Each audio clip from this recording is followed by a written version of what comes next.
दुसरीकडे मराठा समाजाचे जे दाखले त्यांना देण्यात आलेले होते कुणबी दाखले ते रद्द झाल्यानं मनोज जरांगे पाटील आक्रमक झाले, तर दुसऱ्या बाजूला सकल ओबीसी समाजाच्या वतीनं मुंबईमध्ये यशवंतराव चव्हाण सेंटर या ठिकाणी बैठकीचं आयोजन करण्यात आलं होतं। या बैठकीनंतर आपल्यासोबत बोलण्यासाठी महादेव जानकर आहेत, माजी मंत्री।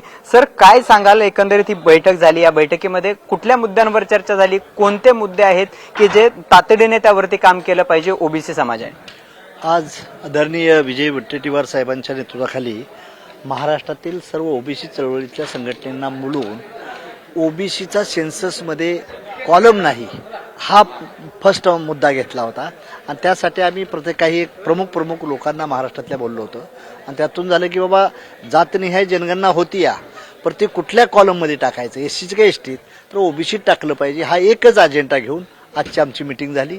त्यासाठी एक प्रोग्राम ठरला की छत्रपती संभाजीनगरला एक पहिली रॅली काढायची कमिशनर ऑफिसवर आणि नंतर मग जंतर मंतरवर ओबीसीचे जे सर्व खासदार, मेंबर ऑफ पार्लमेंट असतील, मिनिस्टर असतील, सर्वांना एक 5-7 लोकांची कमिटी होऊन विजय वडेट्टीवारच्या नेतृत्वाखाली कमिटी बनेल आणि त्यातून मग प्रत्येकाला भेटतील आणि जे येतील ते आमच्याबरोबर, जे नाही येतील तरी आम्ही काम पुढे चालू जाऊ आणि ओबीसीला ह्या जनगणनेमध्ये ओबीसी कॉलम पडला पाहिजे ही महत्वाची मुद्द्यावर आज चर्चा झाली। खरं तर महाज्योती असेल, वनारटी असेल आणि इतर जे काही ओबीसीसाठीची महामंडळ आहेत त्याच्या निधीचा मुद्दा सातत्यानं पुढे येतोय। खरं तर वनारटीच्या माध्यमातून भटके विमुक्त आहेत, त्यांच्या भाषेवरती, संस्कृतीवरती आणि त्यांच्या वेगवेगळ्या संशोधन होणं गरजेचं आहे, ते होत त्यासाठी पुरेसा निधी नसल्याची तक्रार सध्या वारंवार केली जाते। या सगळ्या संदर्भात काही चर्चा झाली?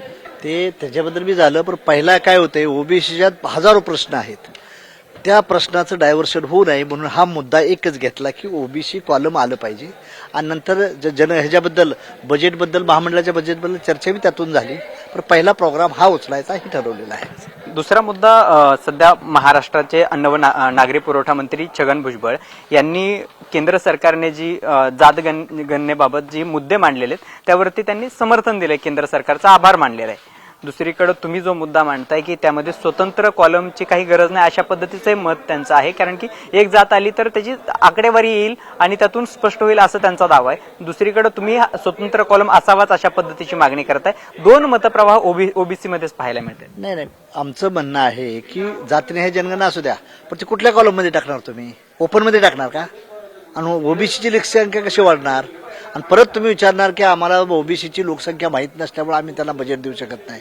त्यामुळं फर्स्ट क्रायटेरिया, आता भुजबळ साहेबांचं त्यांचं म्हणणं, त्यांचाही अभ्यास मोठा आहे, त्याच्याबद्दल दुमत नाही, पण आमची मागणी वैयक्तिक राष्ट्रीय समाज पक्षाची मागणी आहे, जोपर्यंत जातनिहाय जनगणनेबरोबर ओबीसीचा कॉलम टाकत नाही तोपर्यंत त्या जातनिहाय जनगणनेला व्हॅल्यू नाही, हे राष्ट्रीय समाज पक्षाचं मत आहे। शेवटचा प्रश्न असा की आगामी काळामध्ये तुम्ही जंतर मंतरवरती आंदोलन करण्याचा इशारा दिलेला आहे, जर या आंदोलनासाठी मंत्री छगन भुजबळ आणि इतर चंद्रशेखर बावनकुळे हे जे ओबीसी नेते आहेत सत्ताधारी पक्षामध्ये आहेत त्यांना बोलवलं जाईल का, किंवा केंद्रीय पातळीवर केंद्रीय मंत्री असलेल्या जे काही नेते आहेत त्यांनाही बोलवलं जाईल? आम्ही सत्ताधारी आणि विरोधी पक्षाच्या ओबीसीच्या सर्व नेत्यांना बोलवणार आहे। जे आमच्यावर येतील ते स्वागत आहे, जे आमच्यावर न येतील त्यांना सोडून आम्ही आंदोलन चालू करणार आहे। नक्कीच, जे आमच्यासोबत येतील त्यांना घेऊन आम्ही आंदोलन करू आणि जे येणार नाहीत त्यांना सोडून आम्ही आंदोलन करू। मात्र ओबीसींच्या प्रश्नावरती जसं जेनजीच्या आंदोलनावेळी जंतर मंतर दणाणून सोडलं तसं आम्ही दणाणून सोडू, अशा पद्धतीची भूमिका